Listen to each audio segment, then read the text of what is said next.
Aqui temos a primeira rainha que eu tive de Mandaçaia. Era uma rainha que tinha esta parte do tecido, fisiogastria de branca. Há dois tipos. Há uma que tem rainhas bem castanhas.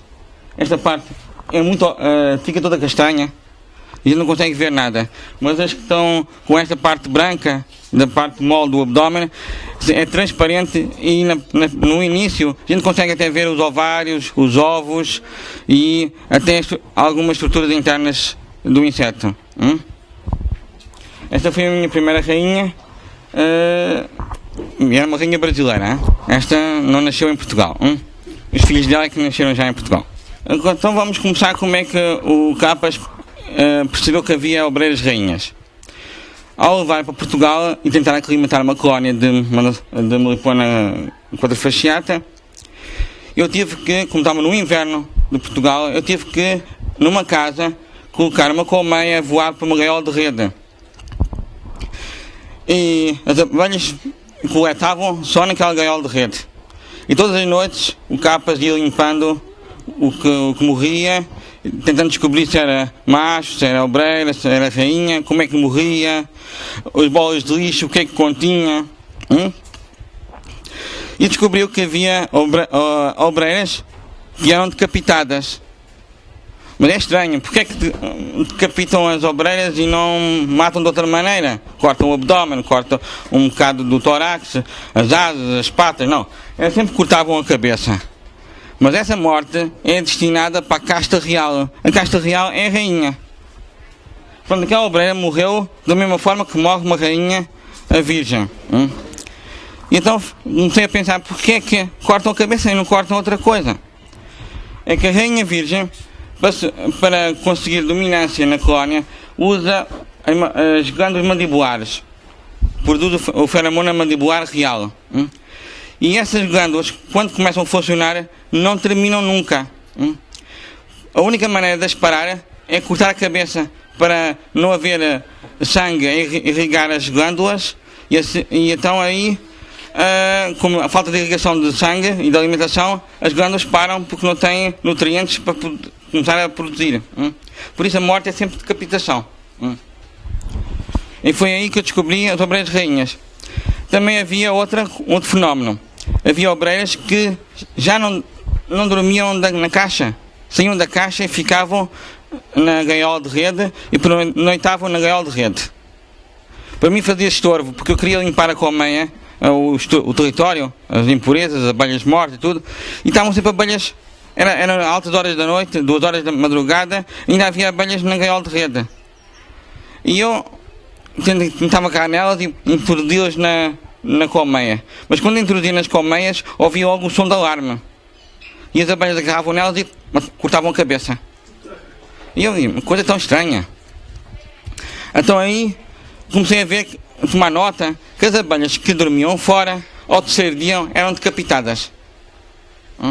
Só elas? Só elas. Aí, então quer dizer que, tanto fora da colmeia, ao terceiro dia eram as mesmas abelhas que iam voar no território de voo, né? Apanhavam essas abelhas e decapitavam. Fazia uma confusão isso. E foi aí que começou o meu estudo e descobri então as obreiras rainhas. São essas obreiras que quando um enxame, uma colmeia liberta um enxame, fazem coesão no outro grupo. Porque na colmeia filha, quando surge o início da enxameação, não há rainha alguma. Então tem que haver obreiras com função de rainha que façam com que as outras obreiras fiquem lá coesas àquele grupo. E assim foi que eu descobri como é que funcionavam as obreiras rainhas. Então cada colónia tem uma elite e tem uma classe trabalhadora. A classe trabalhadora são todas as obreiras que fazem trabalho de obreira.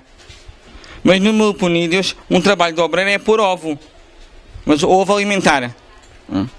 Se põe o ovo fértil, ela pertence à elite da colónia. E essa elite, às vezes cria confusão, guerras entre elas, e acontece isto. Isto foi uma guerra civil, até a rainha Filogástrica foi decapitada.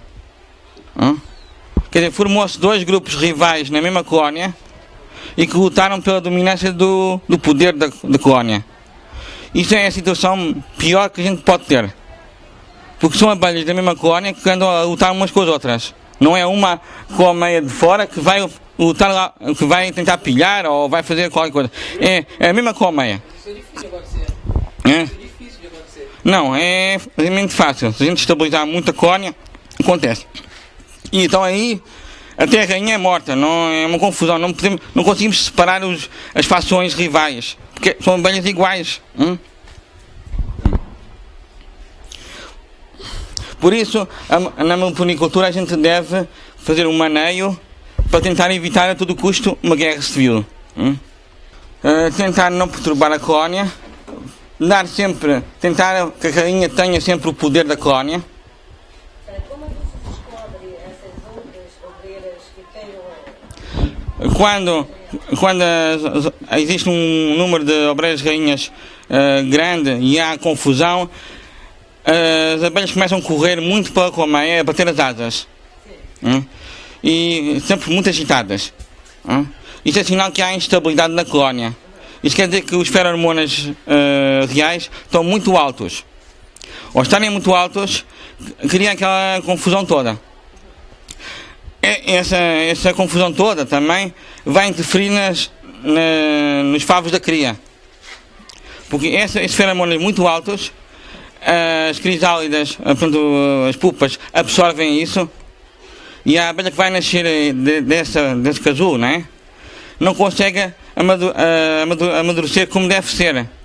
Então não consegue esticar as asas, não consegue levantar voo, ficam com as asas assim meio... Até podem ficar com as asas esticadas, mas quando quer levantar voo, cai no chão, bate as asas e acaba por morrer. Ficam, quer dizer, os músculos e a parte interna ficam tipo infantilizadas, porque o feromona era tão alto que perturbou o desenvolvimento natural dos órgãos internos. Geralmente pode acontecer isso a maioria das vezes acontece isso em colônias fracas, médias, em uma colônia... Não, até colônias muito fortes. Sim, é mais... Você defenderia então uma postura menos intervencionista? Não, a gente deve intervir, mas saber o que está a fazer. Por exemplo, quando há muita instabilidade, para não conter aquilo, o melhor é fazer uma divisão. Faz uma divisão e coloca-se a colmeia mãe ao lado da colmeia filha. O objetivo não é multiplicar, é dividir a elite que está em conflito. Automaticamente Elas dividem-se. Então, um grupo rival vai para uma colmeia e o outro grupo rival vai para o outro. E as duas acalmam-se. Aí a rainha começa a ficar normal e a colónia se estabiliza. Agora há dois fenómenos que podem ocorrer. Pode ser que a colónia mãe se estabilize e a colónia filha também se estabilize e que ganhe uma rainha e fique uma divisão normal. Ou pode ser que a colónia filha, a pouco e pouco, vai regressando para a colmeia mãe e sendo reabsorvida e sendo neutralizada. Mas aí consegue ser neutralizada porque vão entrando aos poucos. Se entrarem aquelas abelhas todas lá, aí continua o problema o mesmo. Eu costumo falar em obreiras gigantes. Esta aqui é uma obreira gigante. Porque o tamanho normal é esta obreira aqui. Em Guaraipo. São obreiras que nascem de células de maior tamanho.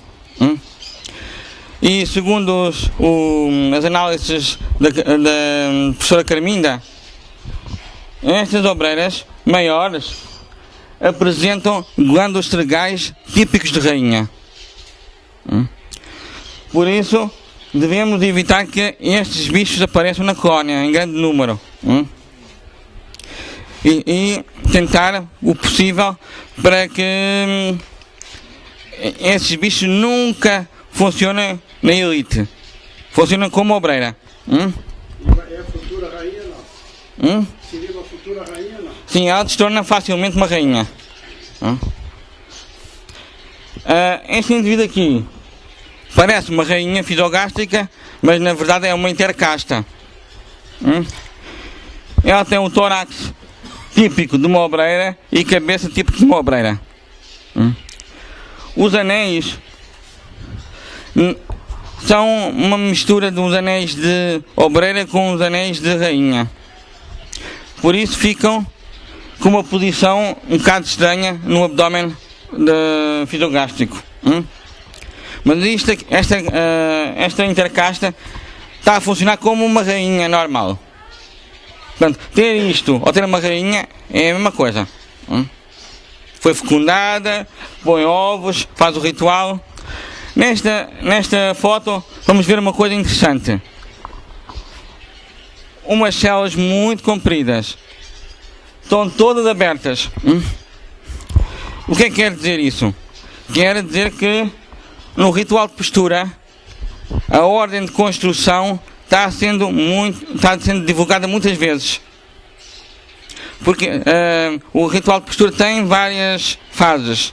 A rainha manda construir uma célula, depois manda aumentar o tamanho, manda encher a célula, põe o ovo e as obreiras fecham. Isso é normal. Mas se houver confusão, a rainha pode dar várias vezes a mesma ordem. Então o que acontece? As células, como a ordem é de construção, vão sendo maiores. Geralmente depois roem as células e baixam a altura e pode ficar uma célula normal. Aqui vê-se muito mal, mas é uma colónia de bombos. É para tentar explicar o que é a elite. O bombos é um abelhão que a rainha começa a colónia do início. A rainha começa a criar as primeiras abelhas, as primeiras obreiras, que são de tamanho pequeno, nunca de tamanho grande. E à medida que a colónia vai aumentando, as abelhas vão aumentando também de tamanho. Até que nascem muitas obreiras do tamanho da rainha-mãe. Aí, nessa altura, algumas abelhas grandes começam a fazer posturas de machos, enquanto a rainha faz posturas de fêmeas. Até então, antes disso, qualquer ovo posto pelas operárias servia de ovo trófico para a rainha. Nessas abelhas é normal as obreiras porem ovos, mas a rainha vai e come-os. Portanto, é uma alimentação melhorada para a rainha. Mas na fase adulta da colónia, então começam a ser vários indivíduos importantes, uns a pôr ovos de macho, outros a pôr ovos de fêmeas que vão dar rainhas. Portanto, mesmo um inseto primitivo já tem elites completas, complexas, não é? Elites onde está a rainha, obreiras rainhas, um grupo delas, não é? Agora, nas obreiras rainhas, a gente consegue distinguir umas abelhas que têm escamas. Todas as abelhas produzem cera, mas quando abrimos uma colmeia a gente não consegue ver as escamas de cera nas abelhas. São escamas muito translúcidas e transparentes, e as abelhas tiram com a pata e levam à boca, mastigam e vão colocar no depósito de cera virgem na colónia. É igual, só que não tira do ventre, mas tira das costas, né? Agora, quando uma obreira deixa de tirar a cera e esta se acumula em escamas muito grossas no abdômen, essa obreira já não está a funcionar como obreira, mas como obreira rainha. Quer dizer que já é um indivíduo importante na colónia. Deixou de desempenhar algumas tarefas de obreira. Estes indivíduos são muito presentes na colónia, uns 4, 5, 6, 10 ou mais. Esses bichos vão criar problemas para a rainha-mãe. Podem inclusive destroná-la. Eu tive uma colónia de Manassaia em que a minha não tinha rainha, porque a rainha foi morta. Inclusive foi aquela que passou aqui na imagem. E quem tomou posse da colónia foi uma obreira com essas escamas, que eu chamo obreira pangolim. Porquê? Porque em África há um mamífero que parece que tem escamas, é coberto todo de escamas. E esta abelha lembra esse mamífero, por isso eu dei o nome de abelha pangolim. No fundo é uma obreira rainha de alto, portanto, bastante forte. Então se tiver na colmeia, tira-se então. Como? Se encontrar 5 ou 6 dessas... É preciso ter cuidado. Tira, pode tirar. Outra coisa é a minha abelha que estava a tomar conta da colónia era uma pangolim que tinha 2 camas e foi fecundada. Porquê? Porque os 2 primeiros favos da sua postura nasceram só obreiras. Depois, para cima, nos favos seguintes, nasceu só machos. Então aí só posso concluir uma coisa, é que o sêmen acabou. Então, aí eu deduzi que esta, portanto, obreira tinha sido fecundada e estava a funcionar como rainha. E a rainha da colónia mãe, portanto, da que originou tudo, foi morta. Por isso é preciso ter cuidado com esses insetos, porque podem ter um estatuto muito grande na colónia. Geralmente são raras. Você fala em relação ao manejo, de não evitar abrir assim por certa quantidade, porque pode acabar com o feromona real e é isso que vai causar. Não, é que elas produzem feromona real. Então aí começam a ter mais força que a rainha, então elas eliminam a rainha. Então elas têm que ser eliminadas da colônia, é isso? Sim, se tiverem poucas não há problema. Se tiverem muitas. Muitas aí é melhor tirá-las. E agora o que produz a cera? É a ingestão de mel por pólen? A cera acho que é mais hidratos de carbono. Pronto, mel. É a base. Aqui temos uma colónia que o Fernando Careto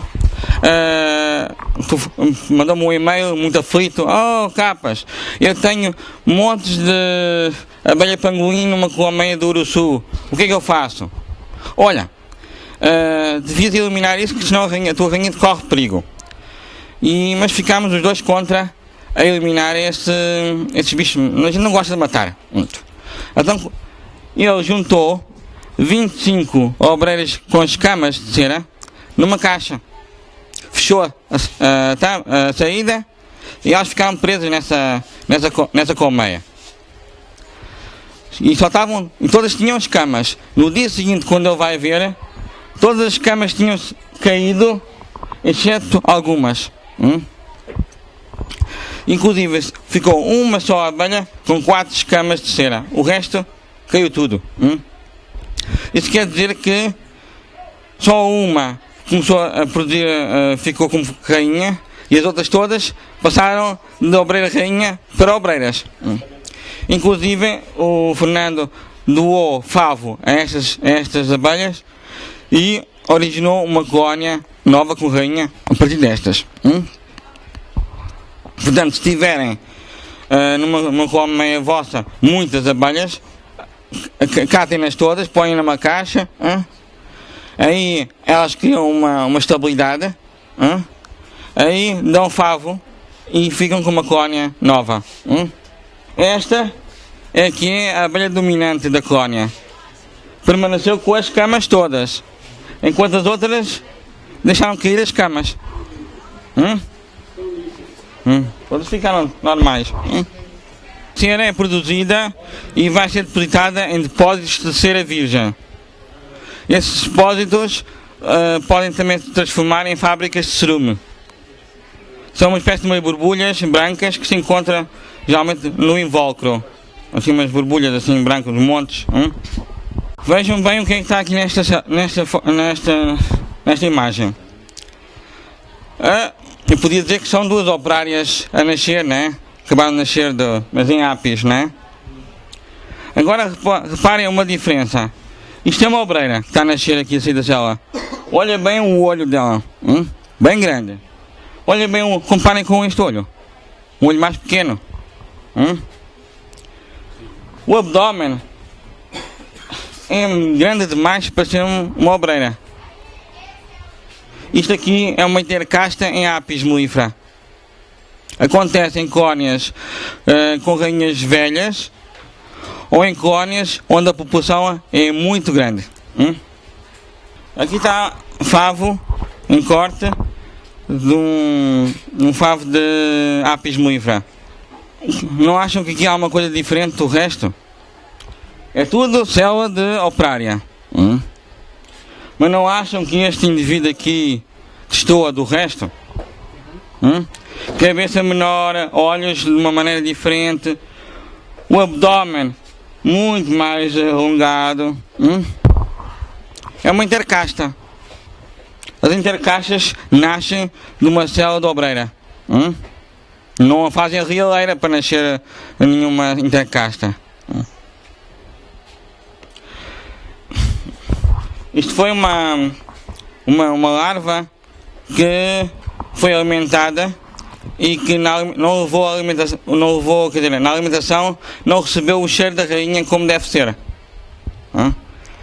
Porque as nutrizes, as obreiras que vão alimentar, elas recebem o cheiro da rainha. E quando alimentam as larvas, também cedem esse feromona. Se a larva não receber esse feromona, ela própria vai tentar desenvolver sem rainha. Nas rialeiras em Apis, as abelhas que puxam a rialeira não se sentem órfãos. Se sentem órfãos, elas não receberam o feromona da rainha. Por isso a larva de rainha nunca recebeu o feromona da rainha. Aqui temos uma colónia. Esta deve ser de Rufiventris, que tem obreiras do urussu verdadeiro junto. Eram colónias, cada uma com a sua espécie, só que uma das colónias estava com problemas. Então a outra espécie entrou nessa colónia para ajudar a estabilizar a colónia que estava com problemas. Então aí ficou abelhas misturadas em ambas as colónias. Isso prova a tal relação de comunidade de colónias. Quando acontece com a mesma espécie, as pessoas não se apercebem, mas as abelhas permutam de colmeia constantemente. E os odores, os feromonas mudam de colmeia para colmeia e tudo. Aqui, inclusive, nessas colónias, as rainhas de uma espécie estavam a ser tinha uma corte com outras abelhas de outra espécie presentes, tanto numa como noutra. Uma abelha, quer dizer, de uma colmeia, ela vai transportar néctar para outra? Outra ia ajudar mesmo, esta foi ajudar mesmo. Mas ela vai para outra e depois pode retornar à anterior? Sim, toma. É um vai e vem. Não é uma coisa fixa, né? Não é uma coisa fixa. Ela vai, vem, e pode inclusive influenciar mais abelhas a ir, como pode influenciar mais abelhas a retornar para a colmeia dela. E as outras abelhas identificam ela como diferente ou não tem esse caso? Não, elas sabem que é diferente. Ela é um indivíduo estranho, mas ele não é... Não, mas é aceite. Ela pertence à comunidade da colónia. Entende? Quer dizer, elas sabem que uma abelha pertence a uma espécie diferente, porque o cheiro do inseto é diferente. Os elementos químicos variam de espécie para espécie. Então elas sabem que aquela abelha é outra espécie, mas aceitam na comunidade. Isso é muito confuso para vocês, mas quem estudar formiga, no norte da Europa há formigueiros de espécies diferentes, onde 5 espécies de formigas diferentes coabitam e trocam coisas. Aí chama-se comunidade de colónias de espécies diferentes. É uma ajuda? É uma ajuda de um intercâmbio para bem comum. Capas, quando as espécies diferentes se ajudam, como no caso aí da foto, Sim. A gente pode inferir que uma colmeia tende a absorver a outra, ficando uma espécie só, fica difícil de afirmar alguma coisa. Pode ser que elas duas passem a se estabilizar novamente. Pode acontecer as 3 hipóteses. pode ser absorvida, pode ser estabilizada e cada uma fica com a sua espécie. Isso depende da química que existe dentro da córnea. Porque se elas pensam em absorver, é porque não há, a chance de estabilidade na outra córnea não é boa. E por que acontece de uma colônia ir na outra e briga e acabam morrendo as duas? Isso é outra coisa, isso é guerra. Há uma coisa que é, a abelha entra livremente, a outra deixa entrar. E não há briga, não há guerra nem nada. Outra coisa é uma entrar tipo guerra, vai para o saque.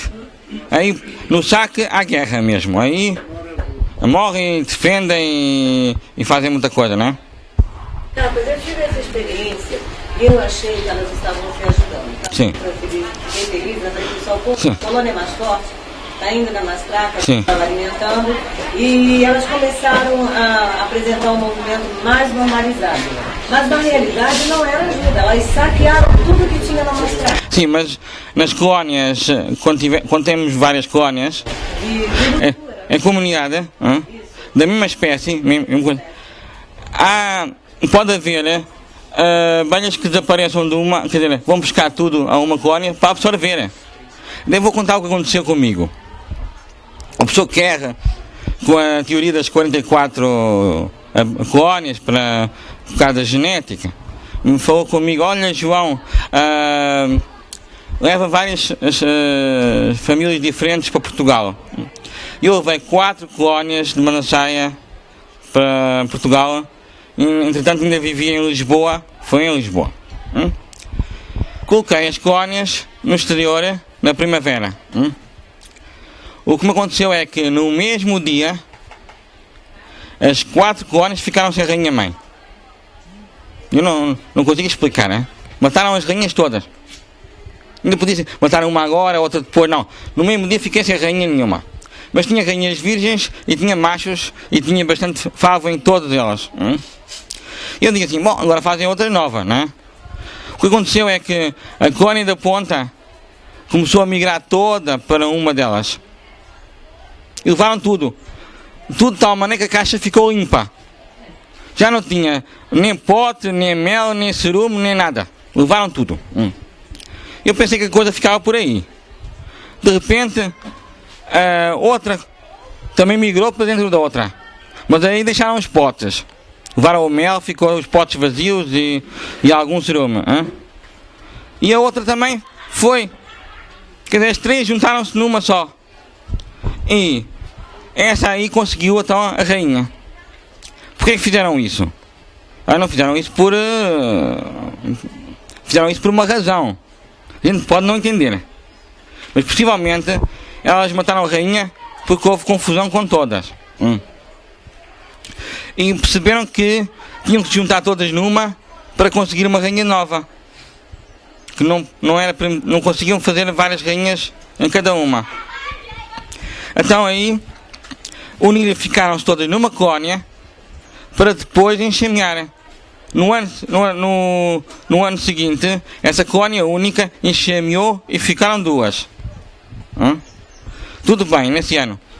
No ano seguinte, a colmeia-mãe estava muito forte e começou a enxamear para o mato.